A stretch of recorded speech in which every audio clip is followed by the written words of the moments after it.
There's a RICO liability portion of this proposed legislation, which means that if you are an entity like George Soros and you're funding this type of insurrection, you could be prosecuted.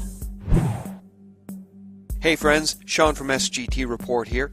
That was Professor James Tracy, a good man who was fired from his tenured position as a professor back in 2016 for daring to question official narratives about a school shooting. Now friends, before we begin, just a quick word from this interview's sponsor. Now friends, we're all feeling tremendous stress, and stress is not good for you or your body. One thing you can try is Ageless Multi-Collagen. All you need is 1 scoop a day. Collagen is vital for your skin, hair, joints, tendons, bone, and gut health.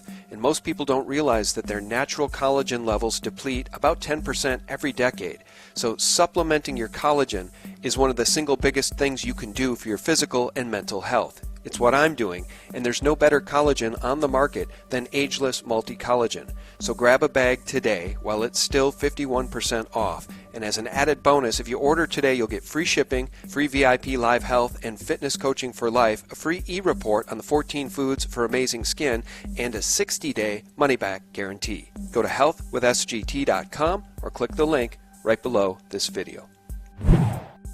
Hey friends, Sean from SGTReport.tv and SGTReport.com here. Hey, I'm also very happy to report that I finally got my Subscribe Star account approved. I will leave a link below. You guys, I can't tell you how tough it's been. You know, the all-out assault on those of us that are speaking the truth has really ramped up over the past 6 weeks.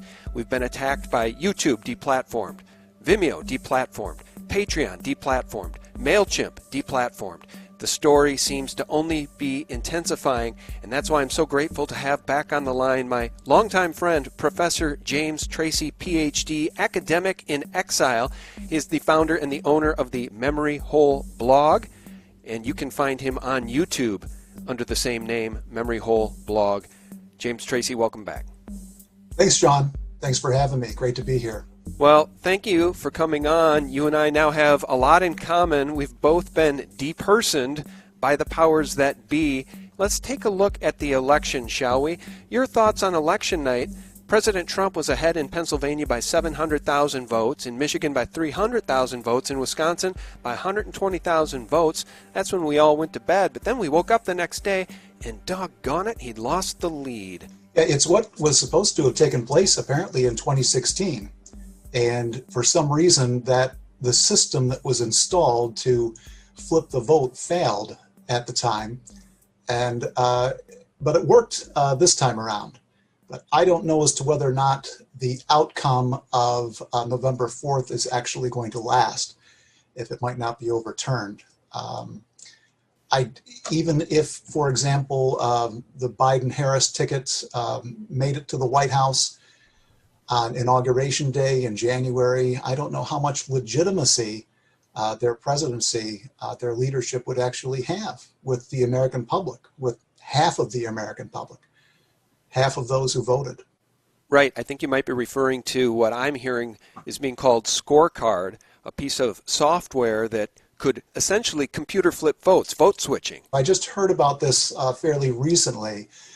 General McEnany had an interview with Steve Bannon a few days ago, and they were discussing this very topic. And this software and how it was used in 2020, although the interview did not go into detail in terms of why it was not used in 2016, only that it was not utilized, and that is largely why Donald Trump won the presidency. Well, you're absolutely right when we talk about the legitimacy of whoever the next president is. The real votes need to be counted and the phony votes need to be tossed out, because at this point, a Biden presidency, in the view of 70 million Americans, is completely and totally illegitimate. Let's just take a look at what's going on right now. A quick look at Zero Hedge here using the Brave browser, guys. 10 attorney generals joined Supreme Court case against Pennsylvania mail-in ballot deadline. This case is going to the highest levels of our nation, guys. I think it's going all the way to the Supreme Court. We are not going to let them steal this thing. And get this, Biden is already busy selling out the country. Obama security advisor admits Biden is already talking with foreign leaders, a breach of the Logan Act. James Tracy, you tell me, who do you think the world powers would prefer be in the presidency, Biden or Trump? I guess it depends on which particular leader of the given country you want to ask. You're How about talking China? But China, I think it would most definitely be Biden. They definitely want Biden. They already have a relationship with the Biden family.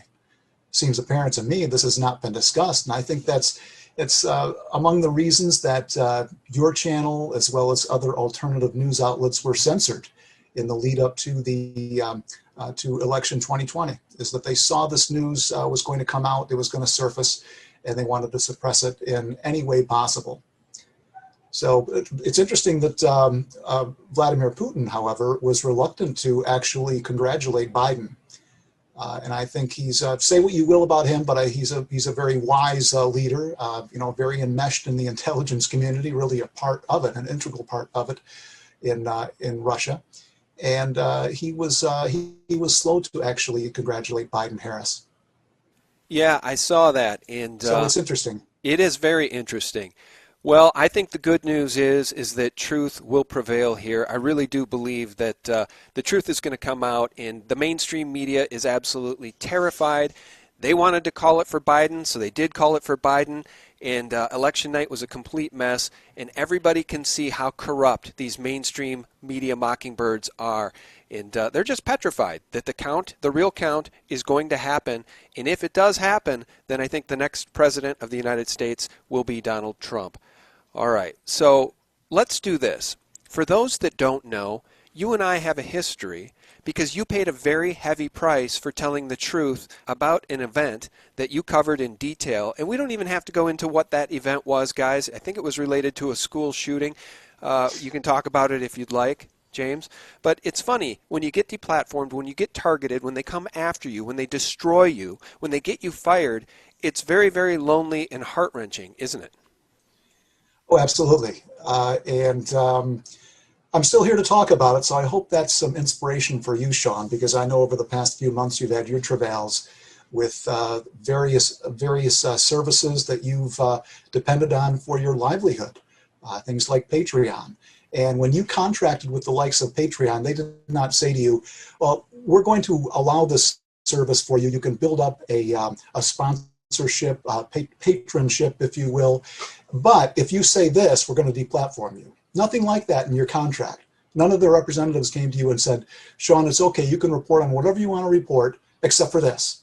You didn't even, and I'm sure most likely is the case is you were not even aware of what specific element of their terms of service you violated. It's like that with all of these entities. James, it's where even our worse. Constitutional rights are being... Oh, I'm sorry, go ahead. Our constitutional rights are being usurped by these terms of service agreements with these outlets that we are in some way, shape, or form dependent upon. Well, get this.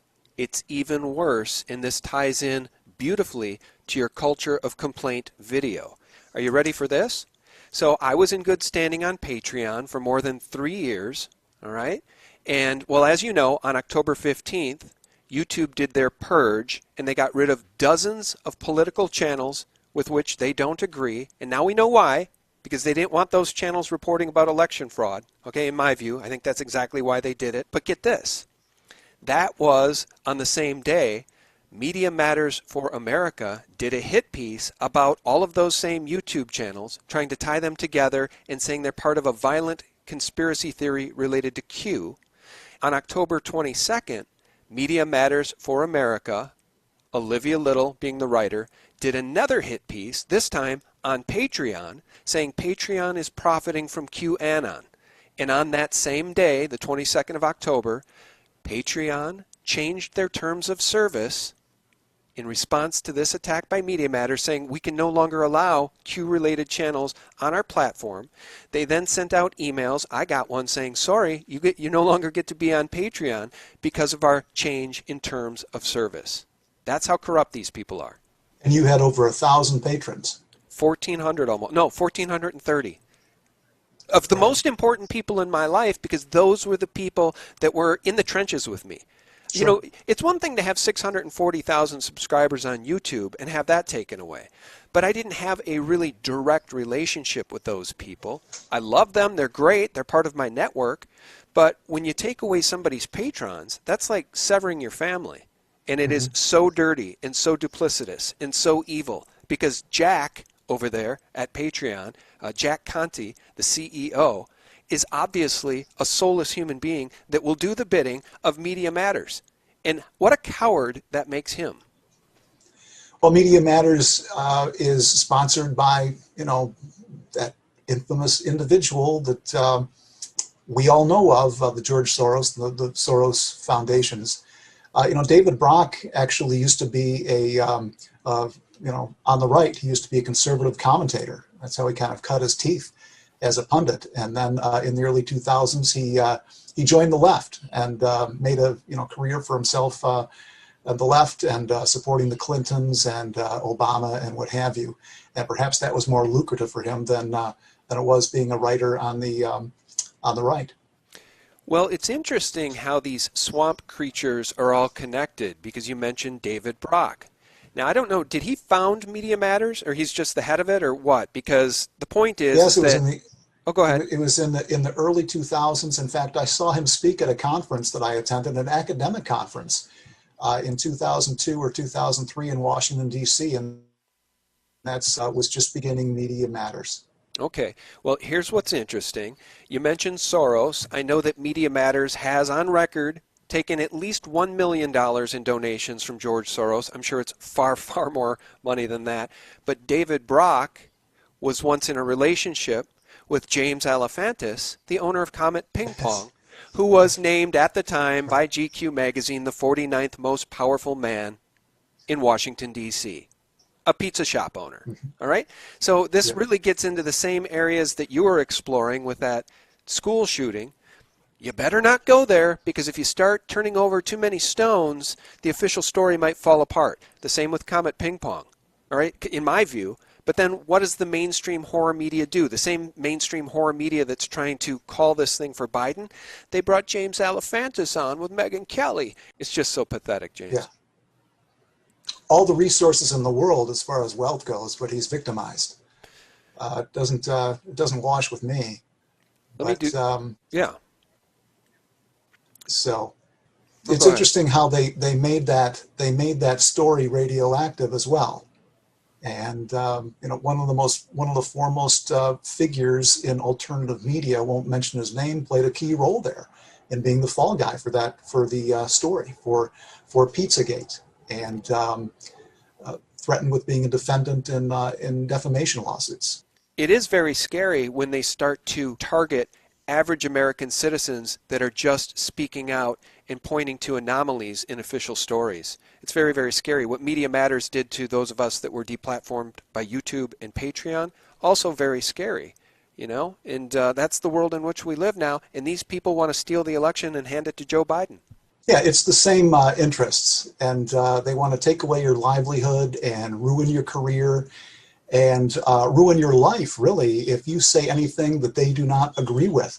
And I'm afraid that a Biden-Harris presidency, it's just going to be a lot more of that. They already actually have something called the Trump Accountability Project, where they want to go after anyone that was a supporter of the Trump administration or was involved in his administration, playing any sort of role, anyone who was a booster or anything of the like. And I think probably by proxy, also anyone involved in the alternative media who was discussing, Trump and comparing and contrasting what he's done over the past several years with his predecessors and those who are, now vying for the executive branch.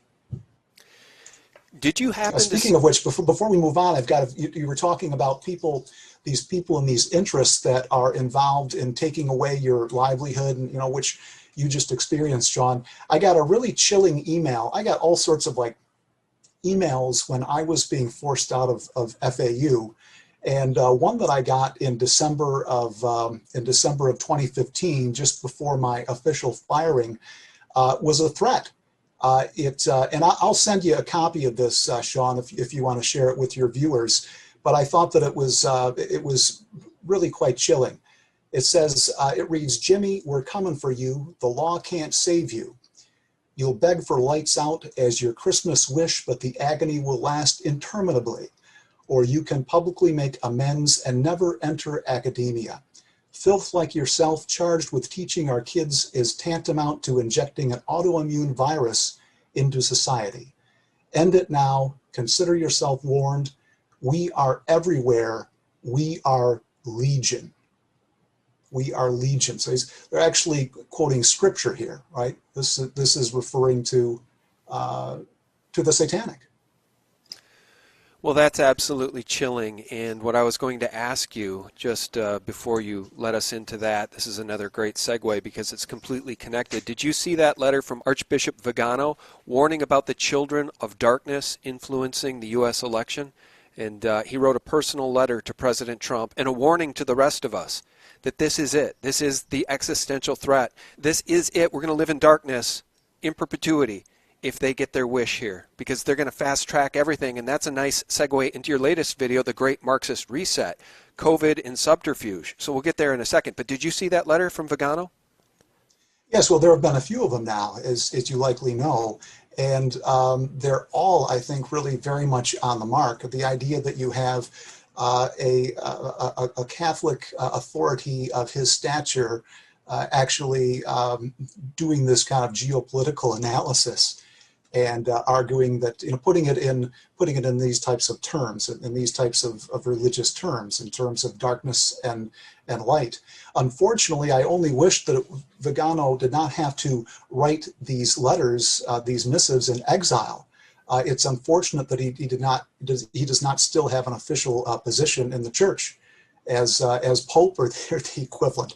Instead, we have someone who is supportive of globalism, of the United Nations, and who shouldn't actually be Pope. Some believe, and I think with a good deal of justification, that he is simply an imposter.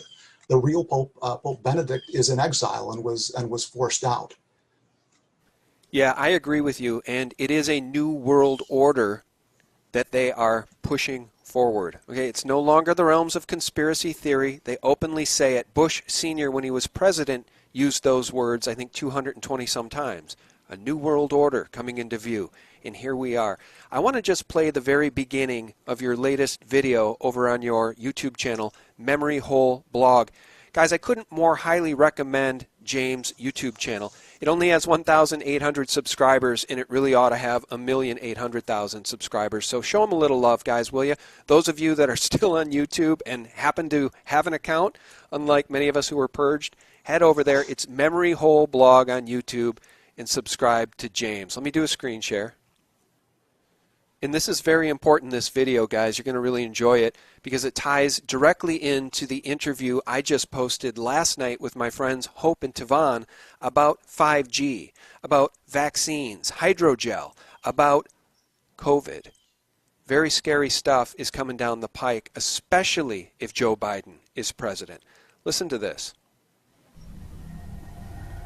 What if the very basis of the COVID-19 pandemic is subterfuge?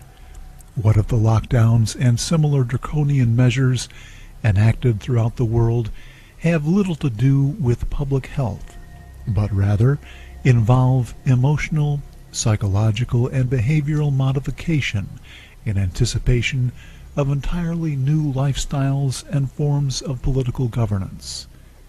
These are exactly the types of questions many people throughout the world have come to ponder as the rationales behind the coronavirus public health crisis increasingly erode.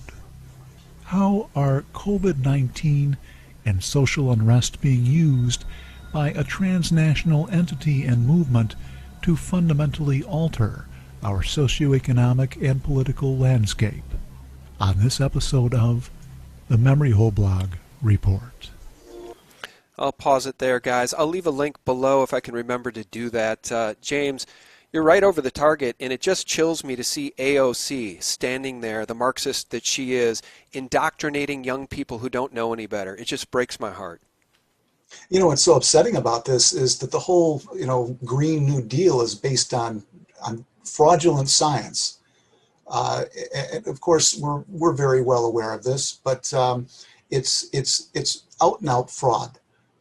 This notion that we have to reduce greenhouse emissions and what have you. And unfortunately, it's something that's been taught to a K through 12 audience in public schools in the United States for many years now. So it's become itself kind of a dogma, the whole climate change, what have you. Yeah, it very much is a dogma. And you know what's interesting about it? You know what dogma these people despise? Christianity, the Christian dogma. They despise it. They hate it. They openly rebel against it. And they've fallen into this worship of some darkness, this dark entity, which I can only at this point describe as demonic. Do you tend to agree with that assessment of the Democrats?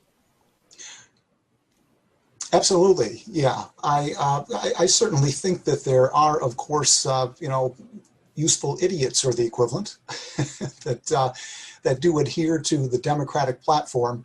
But the more and more you get to the core of it and the leadership of it, I think that it is something that is demonic. That one could actually apply those types of religious, spiritual dimensions to it.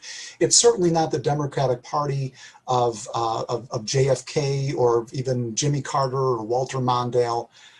It's become something quite a bit more sinister. And if you do look at their platforms now, which include the Green New Deal, it's communism. It's at the very least democratic socialism, if not full-blown communism. That's what we're facing now, Sean. I never thought we'd actually see this in the United States, but it is unfortunately what I believe that we are facing. And if you do have a Democratic administration beginning in 2021, we're going to have mandatory face masks. We're going to have a type of medical martial law and mandatory, most likely mandatory vaccination. We already do have kind of a tag to buy and sell, because the Retail Federation has adopted this policy whereby you have to wear face masks in most every store. So we already had that. The stage is set for, I think, something more sinister, where they want for you to actually partake in their biotech in order to simply exist. Yeah, I think that's 100% right. I mean, call it mark of the beast, take the chip, whatever. Maybe it's nanotechnology in a mandatory mRNA vaccine that we don't know what's in there. They're not going to tell us the truth. They're not telling the American people the truth about an mRNA vaccine to begin with. Nobody even knows what that is. I do. You do. There's never been a safe one in human history. I don't know that there's ever been an mRNA vaccine in human history. But I was listening to, get this, a sports talk radio show in my local area yesterday that's very popular, just local radio, and they had on a guest from the Mayo Clinic, a doctor, talking about Pfizer's mRNA vaccine and how wonderful this is and how exciting it is that it's going to be fast-tracked and available right around the corner. And not once did the idiotic host, who's great with sports but terrible with anything else related to the New World Order and this attack on humanity, didn't once ask about mRNA vaccine. What is it? Is it safe? Has there ever been one? And it just amuses me. Right. It doesn't amuse me, it terrifies me that this is the public-facing propaganda that's being spewed out on local radio, national TV, local TV. The mRNA vaccine is coming, and it's going to be great. Well, what's just as scary about this is to see people driving around in their cars with face masks on, or walking around in public with face masks on and not being able to see through what's actually going on here. As far as the coronavirus certainly not being a threat to anyone, unless perhaps you're in a nursing home and you have 6 other maladies, you have 5 or 6 other sicknesses, that might be the straw that breaks the camel's back. But otherwise, it's arguably no more dangerous than the flu. It depends, of course, on which health expert you ask. But someone just sent me something a day or two ago, and that is the state of Florida's COVID-19 vaccination plan. And it is just a draft. I'll try to send you over a copy of this. But it states that this was, I think, it is dated October 16th of 2020. But it primarily centers on the workers that are frontline, that are involved in essential industries, as well as healthcare professionals and anyone involved in the healthcare industry. So that's, and people in nursing homes, as I had mentioned. So those are the populations that they are targeting now. But I don't know as to whether or not this plan was done in anticipation of a Trump administration, or whether it would be even more stringent and include the whole population from the get-go if it's under a Democratic administration. They're calling it, I believe, Operation Warp Speed, and the military will distribute the vaccine. Now, how horrifying is that? Now, guys, if you're listening to this interview, it's probably Wednesday, October 11th or after. But if you haven't already, listen to my interview with Hope and Tavon posted on Tuesday the 10th. It is chilling, and it is all documented. All of it. The hydrogels, the vaccine, the 5G. Please go listen to that one and share it far and wide. All right, I want to do another screen share, James. You mentioned the communist Chinese. I tweeted on Monday night, "Dear Democrats, please at least try to understand what you've supported when you voted for Joe Biden. The Chinese Communist government is pure evil, and Joe Biden is in the pocket of the Chinese Communist government. My suggestion, repent, then help expose this massive election fraud." Listen to this clip. Reason that they know that this is going on, because some people leave that and they say, hey, my DNA was checked and they did an ultrasound on me. And they do it with every prisoner. So they have a buffet line of organs to choose from. There's no morals invested or human dignity or human rights invested in the Chinese Communist Party. It is really about as evil an organization. Not because the Chinese people are evil, but because it seeks only power and control. All right, so that was Kyle Bass, and I'm not sure who he was interviewing, but the point is, and I've talked about this, organ harvesting, killing dissidents, the Falun Gong in China, killing Christians and taking their organs. Reports are they even take organs while people are alive, James, to keep them extra fresh. This is pure evil. And notice that the mainstream media covered up all of the information coming out about Joe Biden and his crime family being involved with the Chinese. The what, 1.1 or was it 1.5 billion dollars given from the Chinese bank to the Biden family, to Hunter Biden, so he could manage that money when he has no experience, no business managing money? That's just a bribe, and it is absolutely terrifying that the people on the left have no idea what they voted for. Well, the Chinese communists are, like all communists, they're atheists. And so they don't see any sort of spiritual dimension to human beings. Human beings are simply like machines as far as they're concerned. So something like organ harvesting and sale and what have you is par for the course. It doesn't bother them at all. And that's how they are with regard to their various faith communities as well, in particular Christians who are heavily persecuted over in China. And look what's happening now under the COVID restrictions. Worship of any kind is restricted or prohibited in many states, and yet you can watch pornography and you can go gamble, or you could go to the liquor store, what have you. But when it comes to anything involving religious worship, that's something that is not acceptable, and especially under the Democratic governors. And we know now that that some of the Democratic governors have been have been lobbied by the communist government itself directly, in abeyance of or beyond the State Department and the State Department's purview. So that's very concerning. Did you ever think when you were fired from your job were you a tenured professor? Yes. Tenured professor. I got tenure in 2008, so I had been tenured for about 8 years. Yeah. Well, it just seems to only get worse, doesn't it? I mean, I kept saying we're going to fight, we're going to take our country back, and now we appear to be in a non-shooting civil war, a digital civil war, where they're taking out the truth tellers, and they're putting the puppets of the New World Order, even on Fox News. Bret Baier, that guy, don't tell me for a second he's not CIA. Are you kidding me? Fox News, the only people we're salvaging over there are Tucker Carlson, maybe Sean Hannity, Laura Ingraham, and Judge Pirro. It's gotten so bad that Tucker Carlson had to flee his own residence. I believe that he lived in the D.C. area or New York, but he had to come down to Florida in order to escape. And the New York Times followed him, and they were going to publish profiles of his residence down here so that he could be harassed. He had already been, his wife was already harassed. I'm sure you're aware of this a year or two ago, at their residence by mobs. You know, we've got, this is like France in 1792 or Russia in 1917. We actually have socialist mobs, Antifa and Black Lives Matter, going around and harassing people at their residences. Yeah. It's incredible. It's incredibly scary, too, because these mobs are, I've said it many times, okay, I don't know that they're all godless, but I would have to bet that the majority of those people are atheists, and if they're not atheists, they worship some other dark thing. They tip to a very dark power. Why aren't other regional governments, other state governments actually cracking down on this disorder? Fortunately, and another thing about Florida is that on September 21st of this year, Governor Ron DeSantis, who is an ally of, as you know, of President Trump, and was elected based in part on his endorsement, he proposed legislation called the Combating Violence, Disorder, and Looting and Law Enforcement Protection Act. This is something that all states should actually be considering. In particular, Washington and Oregon.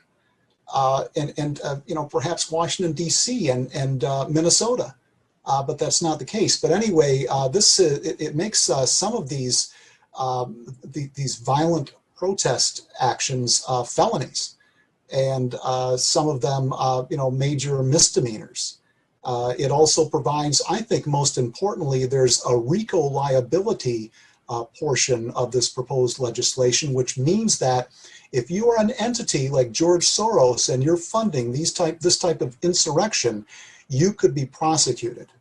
And I think that's really the key to it. We saw what happened with, for example, Senator Rand Paul in Washington, D.C. Several weeks ago, and he was accosted by this mob, and apparently they were staying in the same hotel where he was staying, right? So someone was footing their bill, some of these protesters. And yet, what is done about it by our Justice Department? I think that in part is something that the Trump administration is trying to be careful with, because anything that they do will be used against him. But you could also say what you want, say what you will about the potential duplicity of William Barr. No, you're absolutely right. I've been asking the question, why hasn't George Soros been indicted? Follow the money. If they just followed the money and actually did the due diligence that so many citizen journalists are doing, we'd know exactly who to arrest. But what do we see right now? We see the hijacking of our election in broad daylight in the mainstream media saying there's nothing to see here.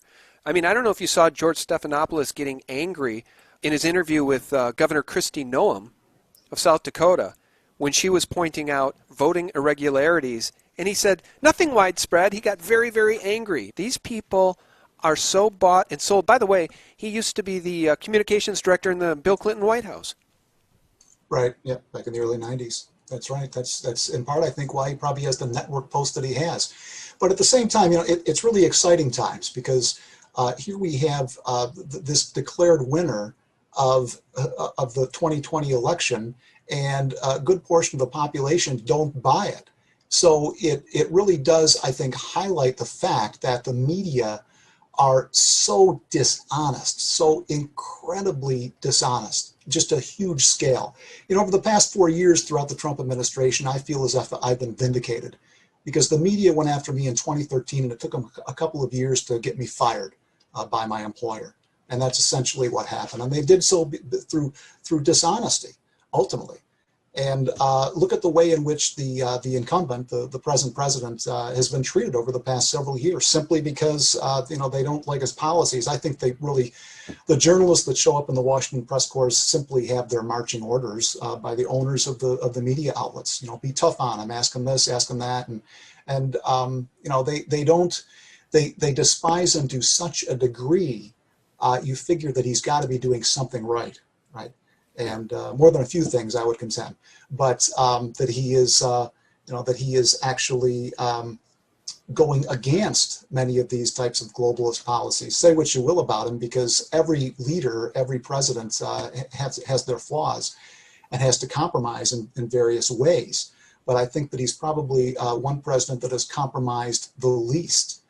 And I'm not sure if the American public are really going to buy this. There's actually a protest, Stop the Steal, that's being organized for just November 14th, just this coming Saturday.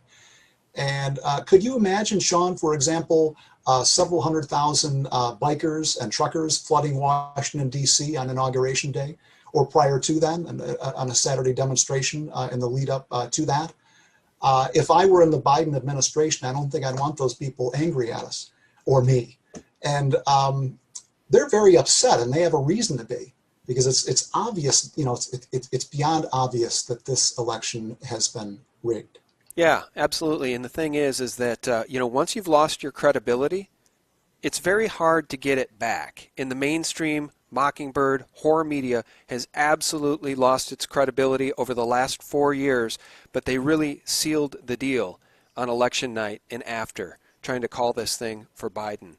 And I don't know if you saw this, but evidently Judge Jeanine Pirro was not able or allowed to do her show the other day because she was going to highlight some of the evidence of election fraud.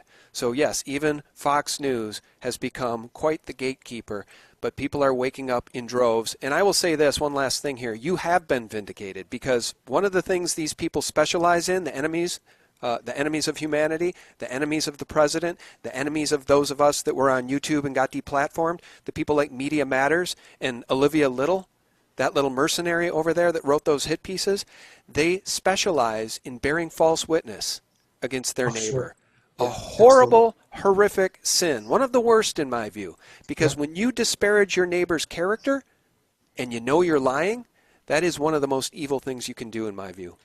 Yep, major mortal sin.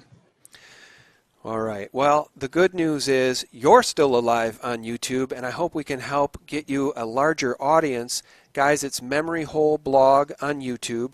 That's Professor James Tracy, PhD's YouTube channel.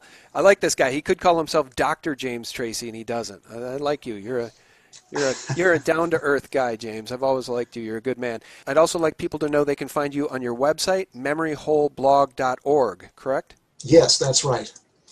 And we are still, the court case that I brought, the civil rights case that I brought back in 2016 is still pending. We've been in court for almost 5 years now.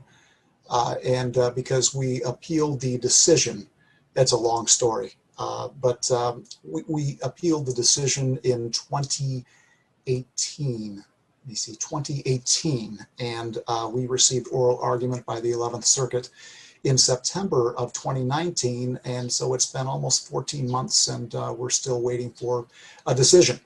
One way or the other, but it's not.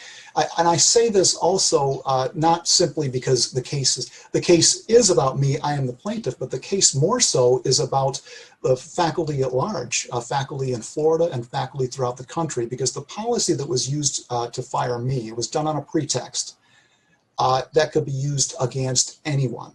And the academic employers want that in their toolbox to be able to go against anyone. But now, as we see with cancel culture, they're not even using pretexts. The National Association of Scholars has a page up now on their website, I believe nas.org, where they're just chronicling all of the instances of professors being called out for one thing or another, saying one thing or another, in some cases being terminated, in other cases being disciplined. So I was one of the canaries in the coal mine, if you will, but now it's reached much greater proportions in terms of free speech and academic freedom.